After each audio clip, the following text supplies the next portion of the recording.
শতানের বাংলাদেশ ডুবাই সর আইসায় আমরা পশু পাখিরে খাবাই। নিচে রাখেন, এখানে নিচে রাখেন। দেখেন মুরব্বী কি করতেছে, এগুলা নিয়ে এখন পশু পাখিরে খাবাইবো। দেখেন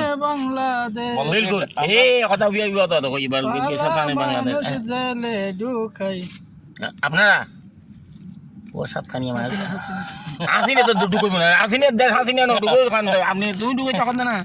দেখেন মুরব্বী কিভাবে নিতেছে এগুলো পশুরে খাওয়ানোর জন্য। ইনশাল্লাহ ইনশাল্লাহ আমরা সবসময় এখানে ফালাই যাই, মুরব্বী এভাবে নিয়ে খাবাই পশু পাখিরে। তো মুরব্বীর জন্য সবাই দোয়া করবেন, এভাবে যাতে মুরব্বী হয়তো বাঁচে দেখতে পারে, সবারই খাওয়াইতে পারে। হলর পাখির বাসা ওরা হল পাখির বাকি তুই না করতে দিবে তুই তাহলে তো আর আই নেই হিট আছে গাছের আরে দিন দিয়ে না দিন দিন দিই তো দিন। দেখেন মুরব্বী কিভাবে সাদা বিয়ে না সাদা মুরব্বী আর নাই, মনে আর নাই, শেষ। বাদ নাই না বাদ নাই। তো আজকের জন্য আমি ভিডিওটা আপ করলাম, পরবর্তী ভিডিও নিয়ে আবার আসতেছি। ভালো থাকেন।